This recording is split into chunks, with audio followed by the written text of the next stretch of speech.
All right, it's the Security Weekly News, take two, episode 384. I'm Doug White, and it is the week of 5 May 2024. We've got Tetris, APT42 and 43, Kimsuky, that's 43, Android, ChatRTX, MITRE, computer dating, Josh Marpet, and more on this edition of the Security Weekly News. This is a Security Weekly production for security professionals by security professionals. Please visit securityweekly.com/subscribe to subscribe to all the shows on our network. We interrupt our program to bring you this important message. It's the show that keeps you up to date on the latest security news twice a week. Your trusted source for accurate security information and expert analysis. It's time for the Security Weekly News. Created in 2005 and hosted by security industry veterans, Paul Security Weekly is your source for in-depth coverage of the latest vulnerabilities, exploits, and security research. Our weekly security news discussion dives deep into the security issues we face today and potential solutions in a fun and lively atmosphere. Each week, we bring on guests from the security community to learn about their journey and discuss topics relevant to their work and research. You can also subscribe to our show by visiting securityweekly.com/subscribe or look for Paul Security Weekly in your favorite podcast catcher. We've recorded a ton of content over the years, so we created Spotify playlists featuring some of our favorite episodes, including interviews with Marcus Random, John McAfee, and Chris Roberts, to name a few. You can find them at securityweekly.com/starter packs. All right, from exile on the island of Elba, it's the Security Weekly News, and I'm Doug White. Welcome to the show. Don't forget to hit like and subscribe on your favorite platform, because if you don't, we'll shoot this. No, I'm not going to say that. National Lampoon, what a magazine. RSA is going on, but I didn't get invited. So, that whole unfortunate incident with the salad bar and the olive oil and Aaron, and there was some nudity involved, I think. But, well, maybe someday they'll let me back in the state of California. Who knows? All right. Well, we've seen this before, right? But it's just a renewed warning, and I got a couple of them this week. APT42, which is an Iranian-backed attacker, is using social engineering to breach corporate networks and cloud environments. Imagine that. But Mandy at first reported APT42 in September of 2022, but they said that the group had likely been active since 2015, carrying out at least 30 operations in 14 different countries. Now, APT42 is believed to be affiliated with the Iranian Islamic Revolutionary Guard Corps intelligence organization. I think that probably sounds better in Farsi, but they've targeted non-governmental organizations, media outlets, education outlet, activists, legal services, and so on. And they have lately been using email to target their victims to install two Trojans. One's called Nice Curl, and one is called Tame Cat. Either one of these can provide command execution functionality, data exfiltration on the machine, etc. The reason I bring this up again is not because of all those well-known approaches, but because how they do spear phishing, I think, is very clever. They usually pose as journalists or event organizers, and they use typo squatting of legitimate organizations to get to their victims. They've impersonated the Washington Post, the Economist, the Jerusalem Post, College Times, and Azadlik. Their Washington Post typo squatting domain was washingtonpost.press, but it had a Q instead of a G, and it had the press domain instead of gov or not gov, .net, .com, and so forth for a root domain. Now, I had one of these types of approaches the other day from someone who supposedly wanted me to speak in an event. And they were holding this event. They had a LinkedIn contact. They said, "Oh, we'd really love to have you there as a keynote or whatever." And I checked it out, and it seemed legit. But and I still don't know if it was legit or not. But there were some red flags. The guy kept asking me for personal information on this is a LinkedIn contact, and he kept messaging me and saying, "Just give me your email so we can chat. Give me your phone number and I'll call you," and all this stuff. And I kept saying, feel free to share with me the event and the links and all this on LinkedIn, and I'll check it out on my nice little sandbox machine. And he was just a little too obsequious and insistent, both things that made me fly the red flag. So I probably missed out on an invite to the Met Gala. I mean, you can never be too careful. I mean, it could have been, Emma Stone needs a date at the Met Gala. And I mean, I've got my nude tuxedo ready to go.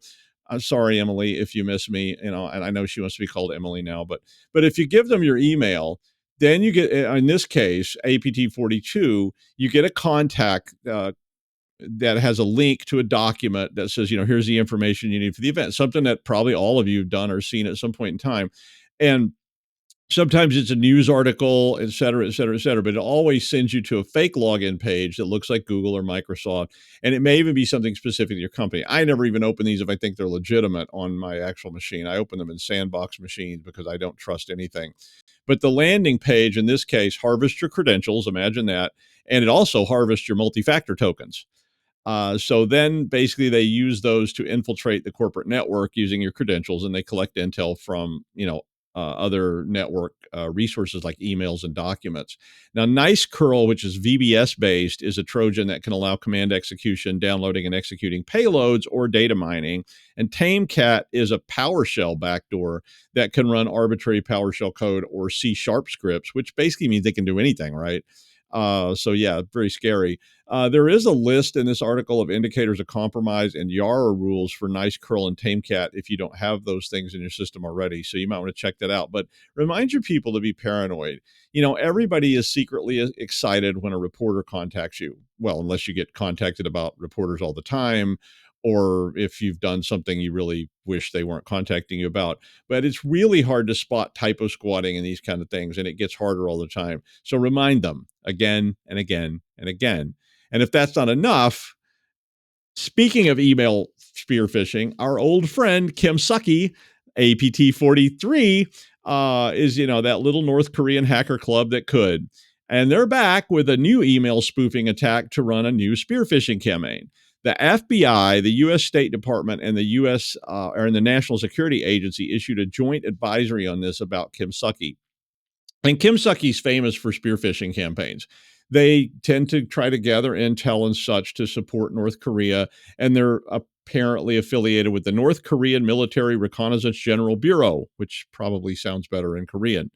But this group uses similar tactics to APT42, and they impersonate legitimate journalists, think tanks, academics, and other experts in East Asian affairs, and then they convince you to wait for it, open a malicious link or document. Usually by requesting an interview. So these guys play even more on the ego thing, and they contact you and they say, hey, we'd love to interview you for this journal. They call professors, they call people in companies and say, oh, we'd love to have you on our show. And, people respond. Can be speaking engagements, some other kind of opportunity that they want to give you. All this, of course, lets them deploy malware in your network. Recent campaigns since 2023 have been taking advantage of a weakness in DNS domain-based message authentication, which is called DMARC. The full name is DNS Domain-Based Message Authentication Reporting and Conformance. I think it probably sounds better in the original Latin, but regardless, this type of attack allows the email to be spoofed with legitimate organizations because DMARC, if you're not familiar with it, and you probably are, but it's a protocol which is basically meant to help organizations filter out suspicious domains from inbound emails. So it looks at the from field in an email, looks at the domains, looks for typo squatting, looks for little weird fluctuations and so forth. Or it could just be on the questionable list, right? The spear phishing emails have a tag in them that is flagged DMARC equals fail when that mail message has been tagged. And if you don't have that turned on, even though it's marked fail, it will come through anyway. And there's another field called P equals none, which basically these two things together would allow it through. So in this case, since people don't have DMARC configured correctly, the thought, that you have some kind of security there can give a false sense to the recipient. Like, I get emails from school, they're all flagged external, they're flagged spam, they get flags put on them with DMARC. But since people start feeling like this will be flagged if it's bad, I mean, I'm always so paranoid that even when King Charles called, I make him tell me something about me that only he would know, but a lot of people feel they're secure. The advisory urges you to configure DMARC policies to quarantine or reject email with misaligned domains, which apparently some people have disabled or never enabled. So a lot of people install these kind of security tools and they don't test them. They don't, check the configurations regularly. But Kimsuky's always adapting. So it doesn't matter, what you've got configured. You need to be sure it's configured correctly and you need to worry that it's going to change anytime. The advisory says that the key to this is early detection of domains and IPs that Kimsuky's intending to use. So ensure you got some kind of mechanism in place that gets you updated regularly or someone so that, that these things are coming. Otherwise, somebody's going to go for that interview with Oprah. I mean, I'm telling you, they will. Somebody will click it. And then speaking of these types of attacks, again, Finland, a lovely little country in the Great White North, is warning about Android malware, which was being used in Finland and attempts to breach bank accounts. So the Finnish Transport and Communications Agency issued a warning and highlighted a number of SMS messages which were written in Finnish. It's Finnish, if you've never seen it, is one of the more difficult languages on earth. Really, it's not just to me. It's well known to be a very difficult language. But basically, these SMS messages instruct the recipient in Finnish to call some phone number in Finland.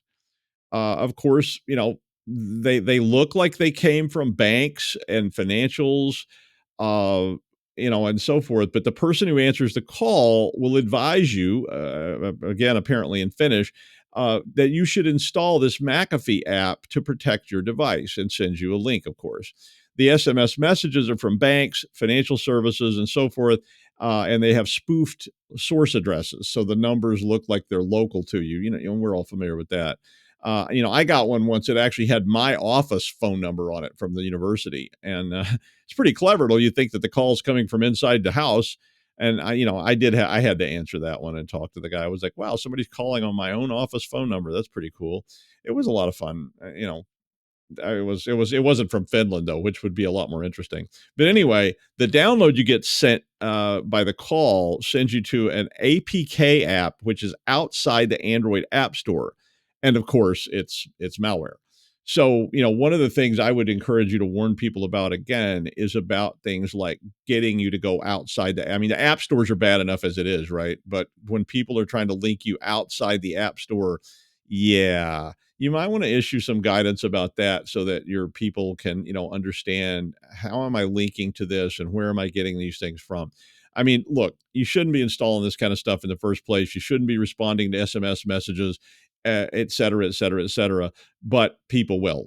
So, how do you need to analyze these things and be ready for it. But the malware will enable the operator to log into your bank account on your phone. And then like all good bank account accessing, they basically drain all your money.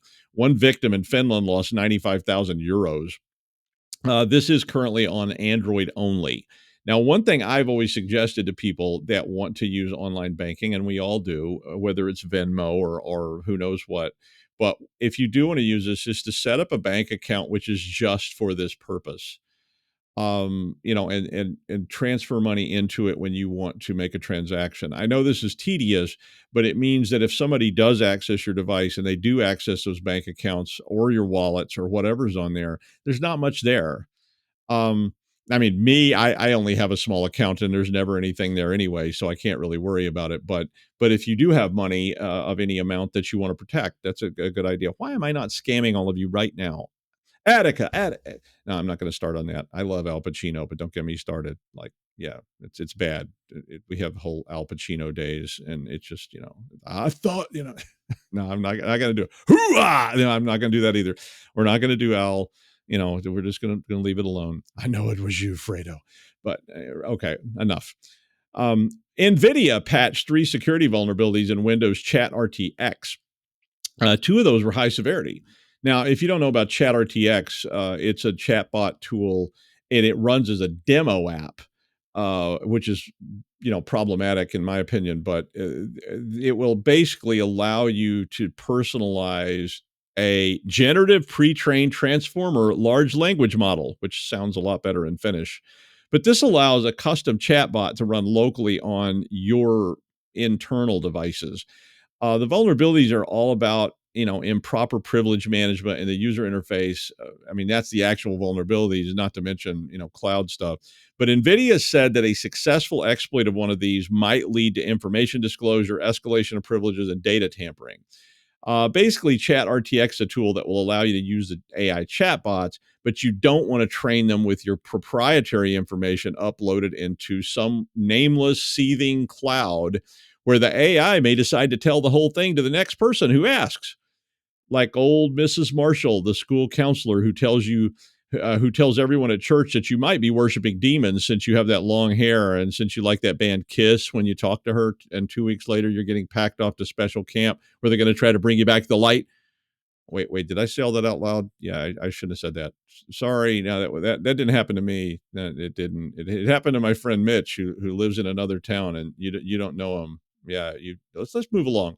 Anywho, ChatRTX runs as a demo app in the current version, and in version 6 recommends that if you want to run demo apps, you best run them on isolated test machines since you don't know what they might do.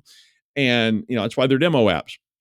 So, if you're not running these in sandboxes and test beds, I mean, I do that with everything the first time because I'm so paranoid.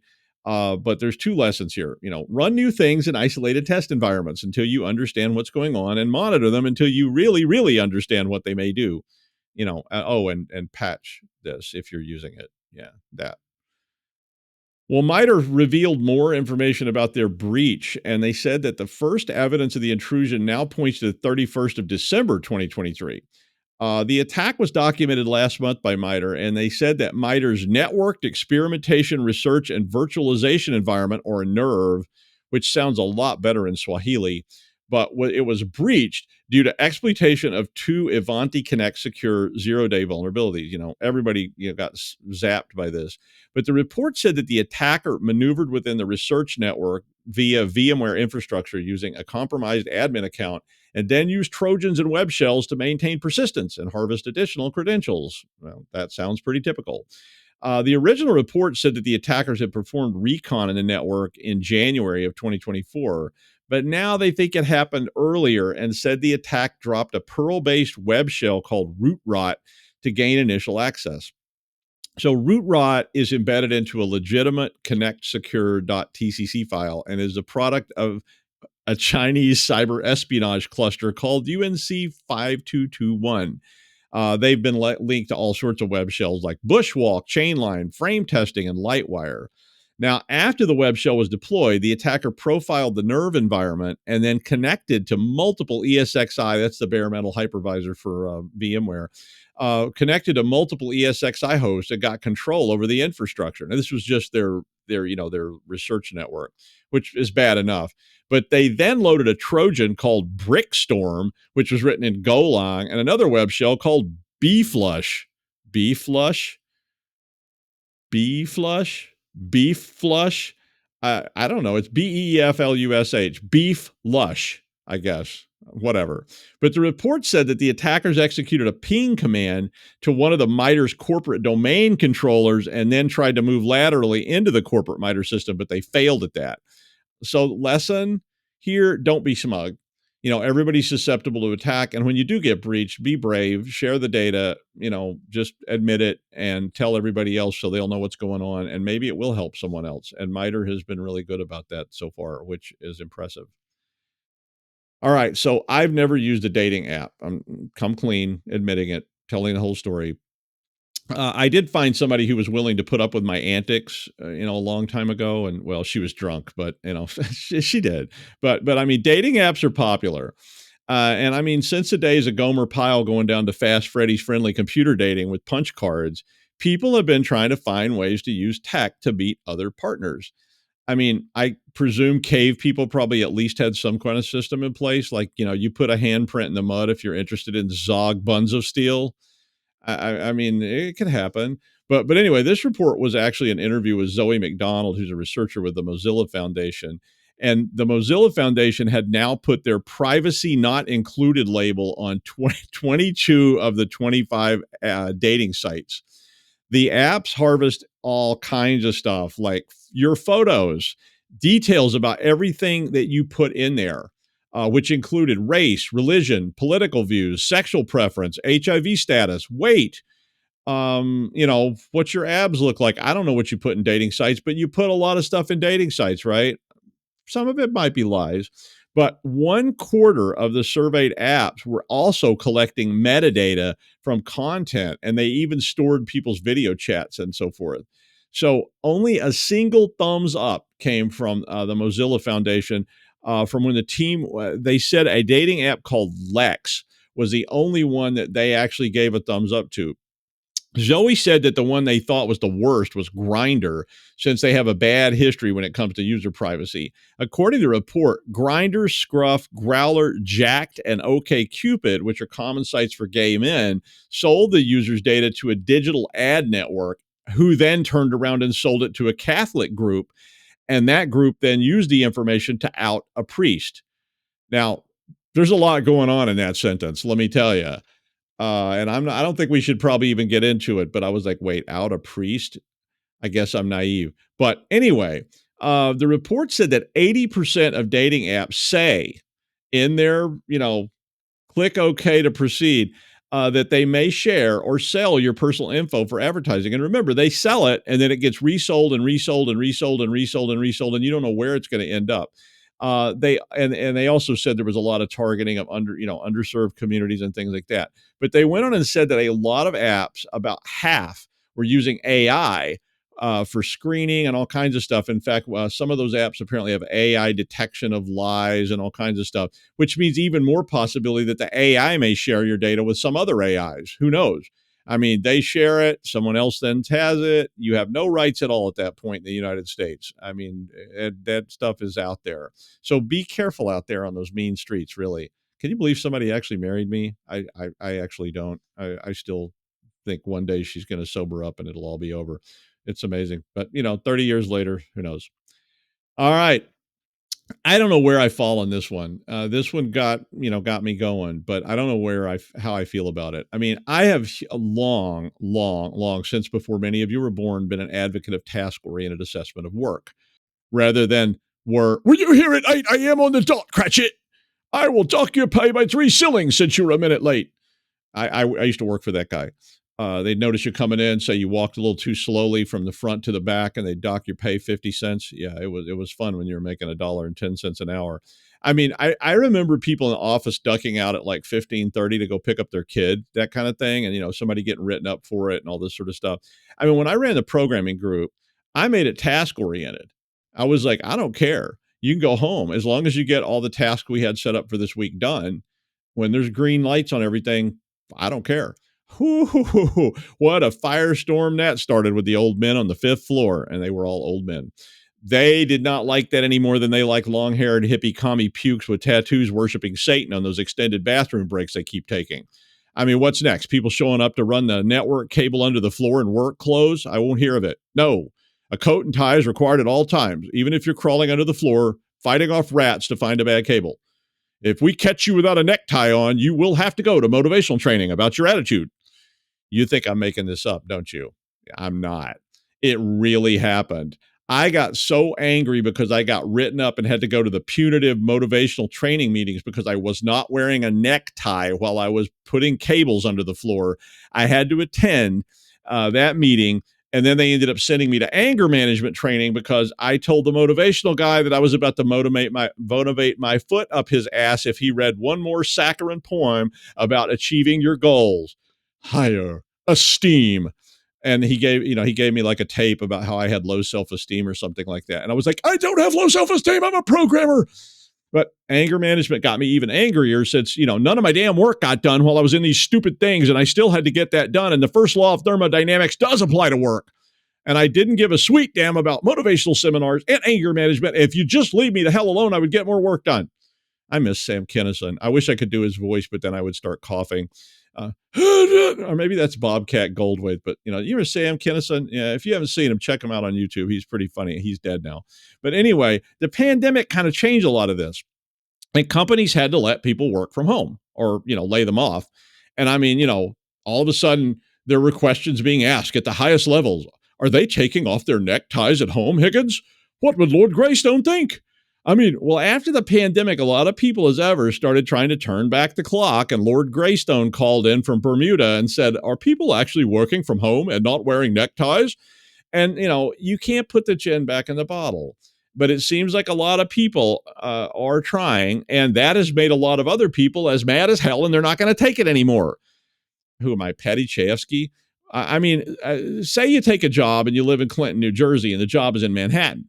Now, I don't know why you can't write code or manage a firewall remotely, but apparently a lot of people think you're goofing off all the day and not wearing proper attire while sitting at home.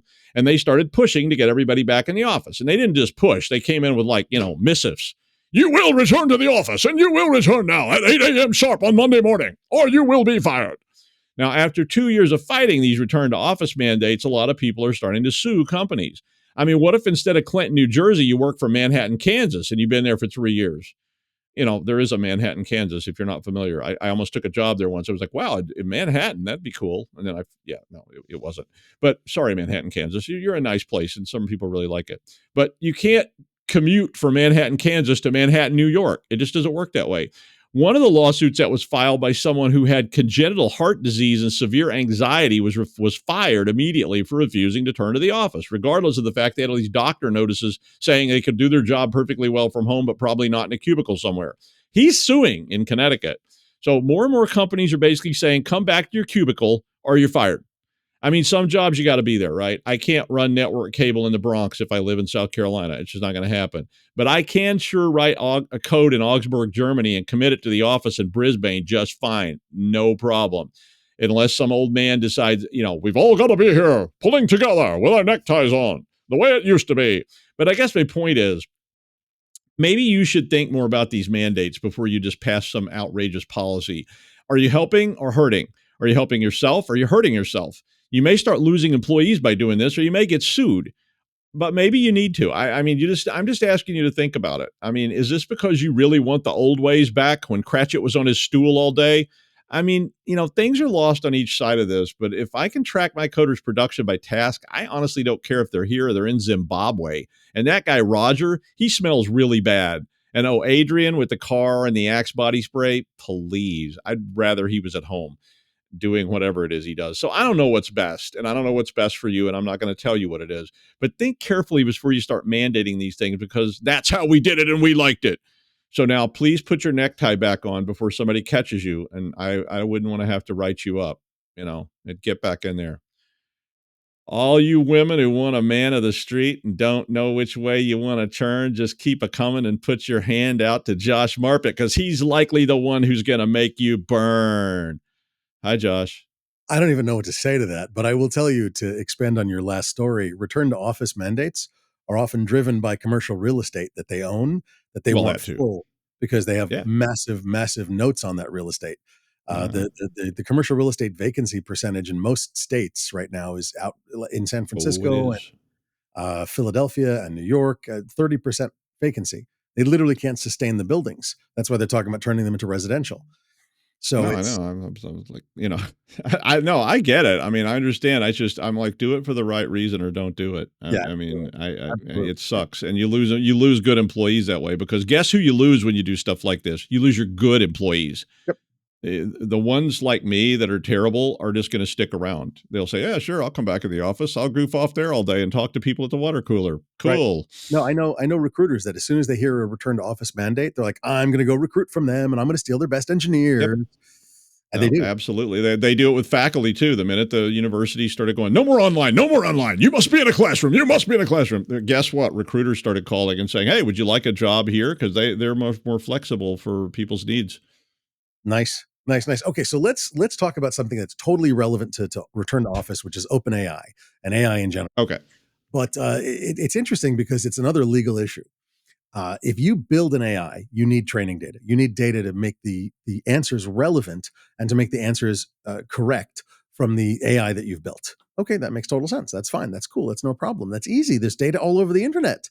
Do you own it? And that's the question. Can you download incredible amounts of data sets? Absolutely. There's data sets all over the internet. Do you own that data or have a license to use it commercially? Well, I mean, it's available on people's websites. Yeah, but things have licenses. And OpenAI actually stated openly, I think a month or two ago, a couple months ago, that you cannot build an effective Gen AI, generative AI, without copyrighted materials. Okay, so if you need copyrighted materials, you're breaking copyright unless you license those materials for commercial use. It's the same thing as when Doug steals all of his photos for presentations from Shutterstock and Getty Images and things like that. He's using images. That's fine. They're very good. They're mostly pornographic for him, whatever. But he doesn't actually get the license. Now, when if you can actually in Google image search, for example, you can say commercial license allowed or free license allowed, that kind of thing. There's a tool, not just I want images from the last year, I want line art, whatever, but hey, can I use a license? Can I use an image that is licensed appropriately for me to use it in my presentation? And I use that all the time. But if you use an AI to generate an image for you, training data that it used to understand that style or that type of photo or whatever, that came from an artist. That came from an artist that presumably did not license their work to the AI vendor, to OpenAI or to Midjourney or to Copilot or whatever. And so everything that you generate from that you put into a commercial use, into production effectively on that brochure, that podcast cover art, whatever, could potentially be derivative work. Derivative work is a technical legal term of art in the legal world, that basically means you owe somebody money, jackass. And the more you use it without paying them money, the fines are going to rack up, baby. So if we're using, now that's art, but there's also text, there's also code, there's also all sorts of things. And if you have a generative AI and you feed it data that you do not have a license to feed it for commercial use, well, that's a problem. Now, so what OpenAI did is they have actually built a system. It's supposed to roll out in 2025, where a content creator can say, "Hey, please don't use my stuff with your generative AI system." Now, of course, all generative AI creators are going to totally respect that. I mean, all malicious actors and networks put the evil bit on, right? So totally, they're going to respect the please don't touch my content and don't use it in your AI based content system, content ingestion system. Absolutely. Secondly, frankly, OpenAI is not the entire universe of AI. Now, they've said it's going to be an open standard. We'll actually see if that works. Thirdly, I'm sorry, but these data sets have already been commingled and muxed and mingled so many times that most of the data that's on the internet is already out there in a data set that somebody's training with. And it's hard to tell what the license is because, those conveniently got stripped. So it's a little bit too little too late. Barn doors are open, horses have fled. Oh, let's close the barn doors. You know the sayings. I'm not going to bother mixing my metaphors, but it's a problem. If you are a content creator and you don't want and whether it's a corporate creator of we create lists of pipe fittings, whatever, or it's I create TikToks or whatever, you don't want your content to be utilized by these AI unless they, magically do this thing called pay you for it. Because when you are a voiceover artist, when you are an artist, a visual media artist, would you like your stuff to be utilized commercially without paying you for it? No, that's how you make your living. I know, crazy. And so the problem here is that we've got to get some way of compensating the artists, compensating the voiceover artists, compensating the visual artists, compensating all these people, similar to the problems that Spotify and Apple Music and everybody else has. They have to buy catalogs or buy the rights to catalogs of art, of content, so that they can then give it to you and let you play it and you pay for it through your subscription. And they're making millions and billions of dollars on these things. One would think that the artist should get at least a fraction. Just a thought. Doug. I completely agree. Having been an artist that didn't get paid anything and got tired of club owners saying you can play for the exposure. Yeah, exactly. But yeah, it's a terrible problem. And I mean, we worry about it in academics all the time because they're already saying as you record these classes, if the AIs get hold of your recordings, they can use your recordings, they can recreate your recordings, they can use the content without paying anything, and pretty soon you don't have a job. So. At least in this field, it changes so rapidly, it's hard to reuse. But for people in like physics and things like that, I know physics changes fast, but not intro physics. Intro physics is intro physics is intro physics. And it's been that way since, Sir Isaac Newton. But, you still need somebody to teach the class and explain all that weird stuff. The first law of thermodynamics. Thank you very much. Thank you, Josh. And finally, I don't know if you ever saw a kill screen in a video game, but I have. Well, I used to play Missile Command, among other things, for money. I worked in an arcade, and people would come in and challenge you, and they'd say, play for $50. Okay, so you better get good at Missile Command, because I didn't make much money, and I needed all the money I could get. But in Missile Command and a lot of Atari games in arcades, at a certain score, I think it was like 512 or 640 or something. It was a strange number, but the game just took over and played itself. There was a whole bunch of them. And, if you could play it to that point, we had to call it a draw. So then you just spent 4 hours and it's like, oh yeah, I didn't even make anything. But all those Atari games did that. Well, earlier this year, a player hit a kill screen in NES Tetris for the very first time after 1,511 Tetris lines. That just sounds painful to me. But I mean, it was interesting, but now this kill screen apparently has created a situation where people can compromise the system where the game is running, and it allows them to code new things into the game running on unmodified hardware and cartridges. So the basic method for introducing outside code into NES Tetris has been theorized since 2021, when this one person called Hydrant Man or something had a copy of decompiled code and was claiming they had a method to take full control of this game and the memory. So basically, the takeover of Tetris is possible, since when it crashes, when this kill screen happens, the score handler takes too long to calculate a new score between frames. And this is somewhere around level 155. I've never played this game, so I don't know that much about it, but I know what Tetris is, but I've never played this particular game. But when the delay starts occurring, a portion of the control code gets interrupted by the new frame routing because of the timing overlap.